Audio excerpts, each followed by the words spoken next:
Hello, dear friend. The time period of a simple pendulum is given by t is equals to 2 pi root L upon g. Measured value of L is 40.0 centimeter and time for 200 oscillation is found to be 400 second by using of resolution of 1 second. Maximum percentage error in g will be if it is measured from about relation for time period. देखो यार, अगर मैं time period की बात करता हूँ किसी भी सिंपल पेंडुलम के लिए जिसकी लेंथ एल हो, उसका जो टाइम पीरियड का एक्सप्रेशन होता है वो होता है T is equal to 2 pi root L upon G. जैसा कि क्वेश्चन मुझे पूछ रहा है कि मुझे maximum percentage error in G चाहिए, तो मुझे क्या करना होगा? सबसे पहले जी की टर्म्स में फॉर्मूले को चेंज करना पड़ेगा। तो T square is equal to 4 pi square L upon G हो जाएगा। अब जी इज इक्वल टू हो जाएगा 4 pi square L upon T square. ठीक है जी। अब 4 is a constant and pi square is a constant, तो सिंपली मैंने लिख दिया G is proportional to L upon T square. G is proportional to L upon T square, तो उसको मैं ऊपर की तरफ ले गया, तो delta G upon G is equal to हो जाएगा डेल्टा एल अपॉन एल। ये जो माइनस है यहाँ पर प्लस उतर के आएगी पावर, बिकॉज मेरे को मैक्सिमम परसेंटेज एरर चाहिए two delta T upon T. अब यहाँ जो मैं आपको खास बात बताना चाहता हूँ वो ये है कि यार यहाँ डेल्टा एल अपॉन एल क्या मतलब, अगर लेंथ एल है तो ये उसमें एरर है, अगर टाइम कैपिटल टी है तो डेल्टा टी उसमें एरर है। ये जो मेरे पास में आएगा ये फ्रैक्शनल एरर आएगा। जो कुछ ये आएगा उसको अगर मैं 100 से मल्टीप्लाई कर दूंगा तो मुझे परसेंटेज एरर मिल जाएगी। तो मुझे डेल्टा एल अपॉन एल चाहिए। अब जरा एल जो मेरे को दिया हुआ कितना दिया हुआ 40.0। अब देखो यार, जैसे एल कभी ऐसा दिया हुआ ना 40.0.04 इस तरह से कभी एल ऐसे लिखा हुआ है, तो मुझे पता होता है कि ये एरर होती है इसमें और ये उसकी ट्रू वैल्यू होती है। बट अगर मेरे को ऐसा अलग से तो करके दिया नहीं है, तो ऐसे दे दिया, तो अभी हमको बताता है कि यार डेसिमल के आगे अगर एक डिजिट है तो इसका मतलब इसमें जो एरर हो सकती है वो 0.1 सेंटीमीटर हो सकती है। अगर ये डेसिमल के आगे दो डिजिट्स होती, ठीक है, तो इसका मतलब ये 0.01 हो जाता। तो अपन को क्या आता है, जब ऐसा एरर अलग से ना देते हो तो अपन लोग डेसिमल के आगे कितने पॉइंट्स है वो देख लेते हैं। और एल की वैल्यू है 40 सेंटीमीटर।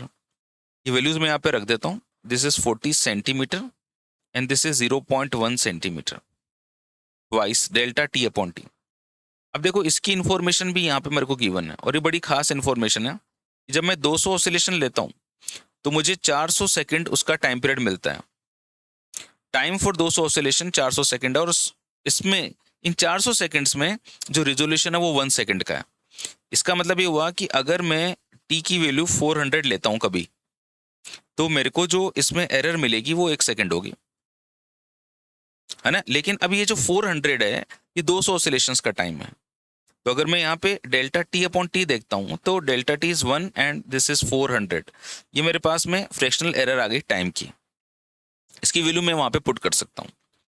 अब आपके माइंड में एक कंफ्यूजन ये हो सकता है कि यार सर एक बात बताओ हमको, आप फॉर्मूला जब अपन लोग लिख रहे हैं तो टी है, और जो टी होता है वो एक ऑसिलेशन का टाइम होता है सर।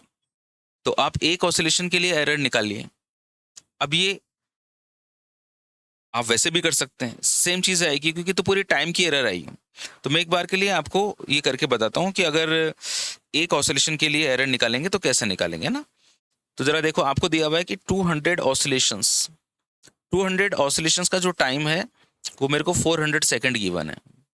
तो एक ऑसिलेशन का जो टाइम हो जाएगा वो हो जाएगा 400 अपॉन 200, मतलब 2 सेकंड्स। तब 2 सेकंड में एक ऑसिलेशन पूरा हो रहा है।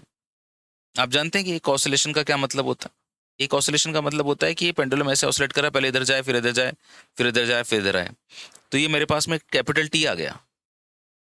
अच्छा, अब ये मुझे दिया हुआ था कि जब मेरा 400 सेकंड्स जब मैं ले रहा था तो उसमें मेरा रेजोल्यूशन था 1 सेकंड।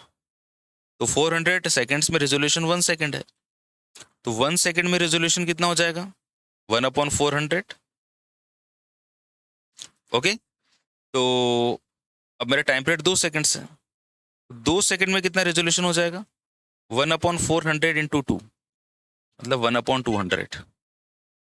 समझ गए बात? ये है 2 सेकंड का। अब ये मेरे पास डेल्टा टी है और ये मेरे पास में टी है, तो मेरे को डेल्टा टी अपॉन टी चाहिए। तो delta T is 1/200 and T is 2, तो दिस इज 1/400।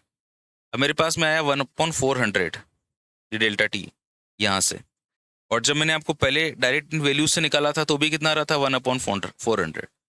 इसका मतलब 1/400 जो है डेल्टा टी अपॉन टी की वैल्यू हो जाएगी।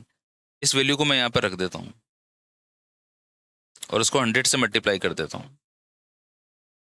ये सेंटीमीटर से सेंटीमीटर कट जाएगा, ये पॉइंट हटेगा तो नीचे 1/400 and this is 2/400 and this is 100। तो ये 3/400 हो गया इंटू 100, ये कट गया, 3/4 आ गया।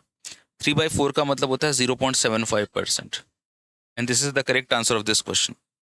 So the correct answer of this question is 0.75%। I hope आपका डाउट क्लियर हुआ होगा। Thank you so much and God bless you.